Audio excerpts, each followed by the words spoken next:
good morning, everybody. It's Tom Christie back in the carving shop, and this will be session 5, the final session of carving a hen greater scaup.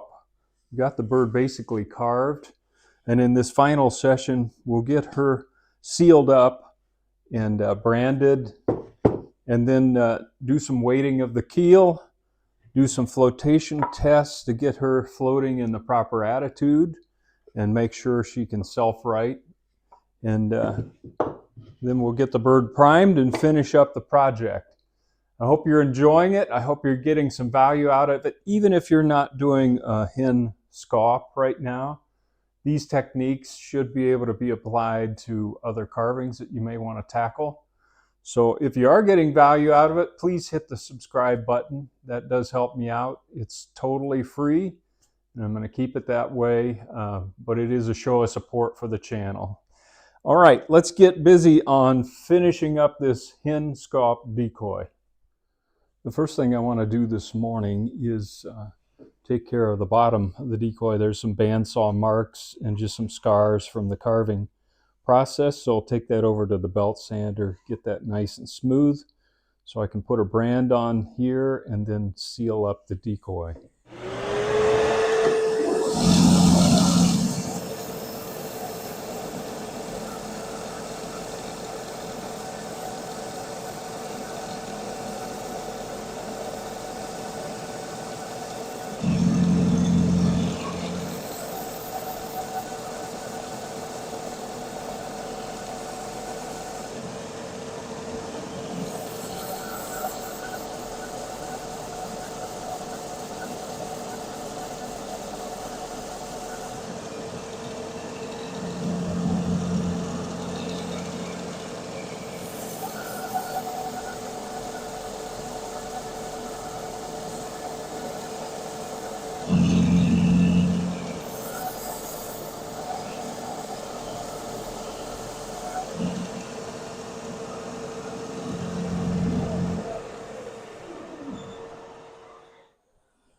All right, I've got the brand heated up.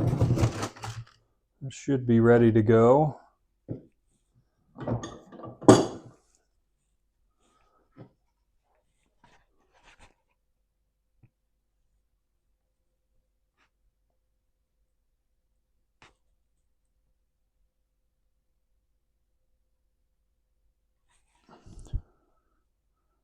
All right, looks good.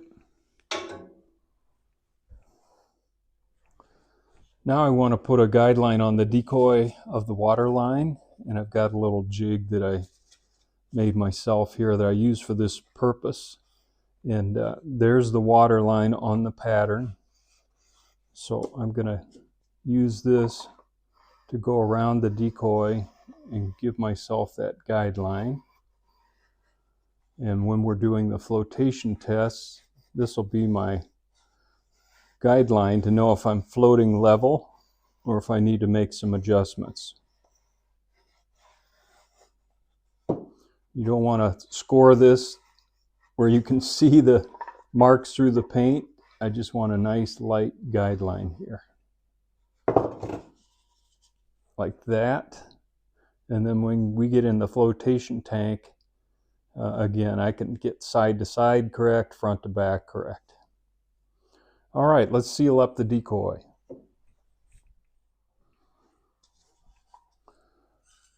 All right, I'm going to use Prolux top coat. This is a clear wood semi-gloss finish. It used to be called Deft, and you may still find cans of Deft, but the Prolux is the new brand name, same formula according to the makers. And I'm going to use that. I don't have my respirator on yet. I just wanted to show you I'm going to lay on a pretty liberal coat and let this dry between coats and build up a nice watertight seal throughout the decoy. So I'll put probably 5-6 coats on the decoy, and I'll get that done, and then we'll come back and take a look.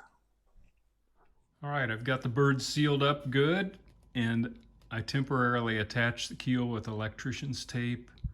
I put about 4 ounces of lead closer to the back of the bird. Normally in a diving bird, the weight is going to be closer to the rear of the bird to make it sit right. In a puddler, normally the opposite. And it's all because of the geometry, the shapes, divers versus puddlers. Let's go give this a try. We have to see if that's enough weight to make itself right and make it sit well. All right, time to float this bird.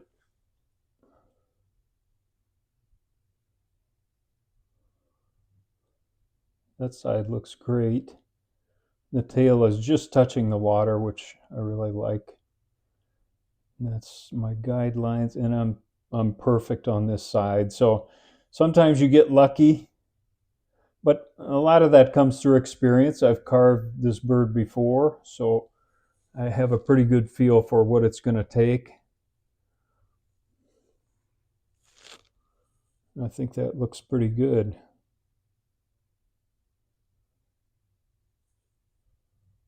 Let's see if it's going to self-right. Yeah, that rolls over nice.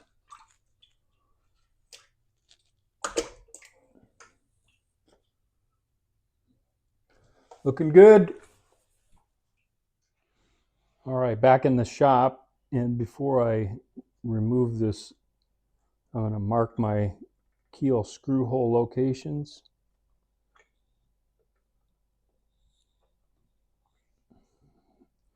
Now I can take the keel off. I've got accurate locations for the screw holes. Get rid of the tape. And now I want to embed the lead into the keel in this position, but buried in the keel. So I'm going to do that by just marking the rough location of the lead. And then I'm going to drill out with a Forstner bit a pocket that I can bury the lead inside the keel and have a nice clean keel before I attach it. Okay, I've got a 3/4 inch Forstner bit and a 1 inch wide keel, so that gives me room to go down without cutting through the sidewalls. And I want to set my stop up here at the proper depth so I don't punch through the bottom of the keel. About to there. Now I'm going to go ahead and drill out this pocket.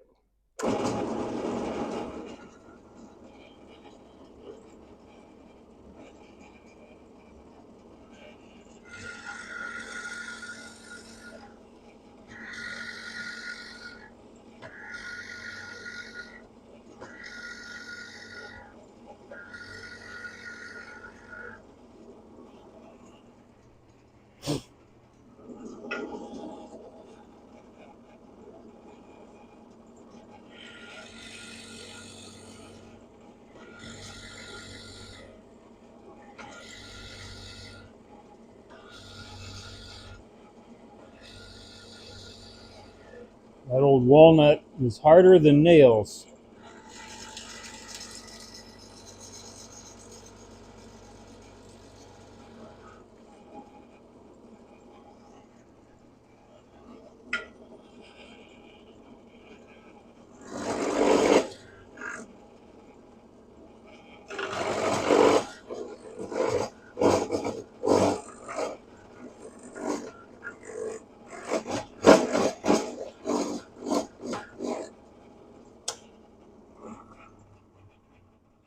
All right, I've got that milled out where the lead weights will slip down in there and bottom out.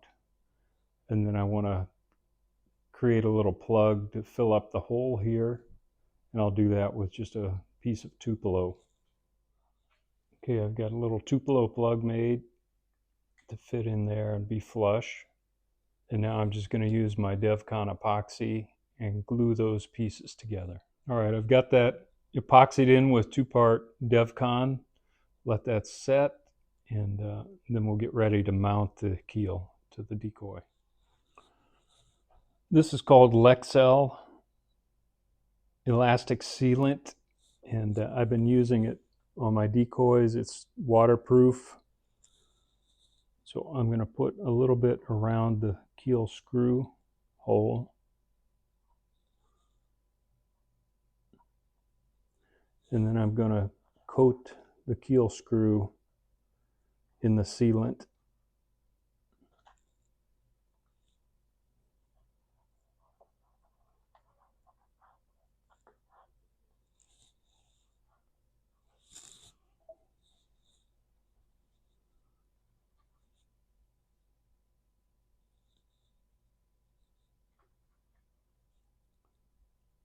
And I've pre-drilled holes in the bottom. So I need to get these located.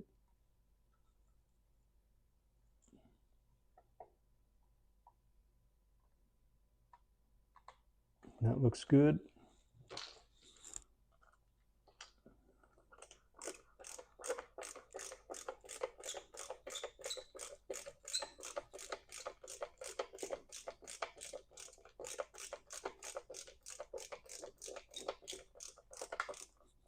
Drive that home, and you can see some sealant squeezing out the side, and that's a good sign that we've got a good seal around the keel hole screw.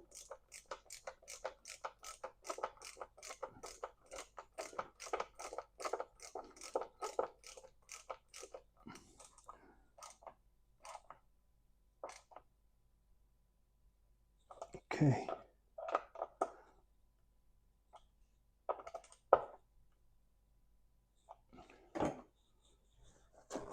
It's going to take a little piece of paper towel and wipe off the excess sealant.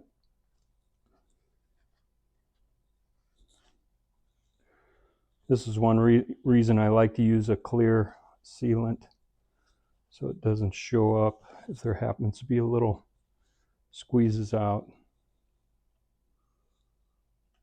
All right, keel is mounted. Now we can get the bird primed. It did occur to me while I was doing this, some carvers may ask, why put a keel on a decoy? And this is kind of in the gunning tradition.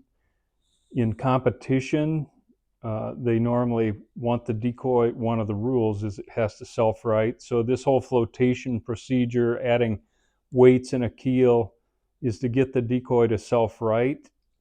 And it's portrayed that way more as a traditional hunting decoy, although some hunting decoys never had a keel either, just a bottom weight.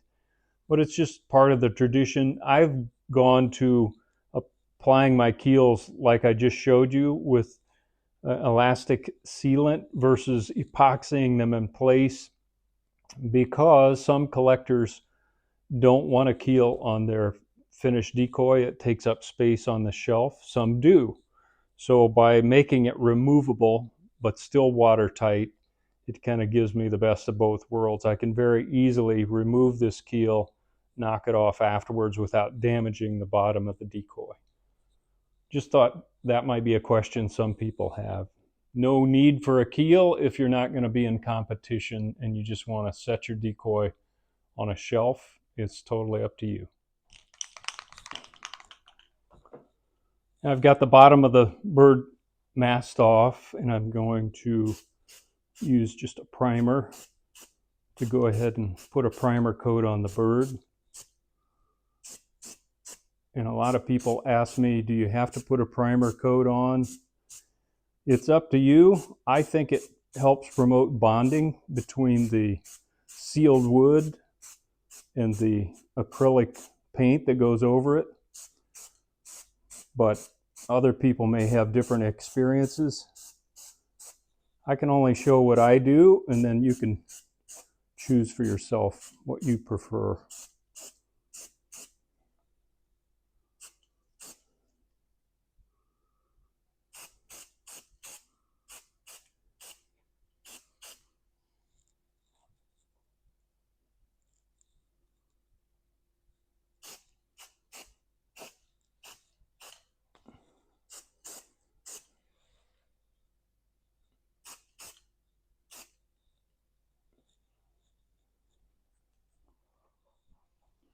Give you a quick 360 of the finished bird. The primer's still wet.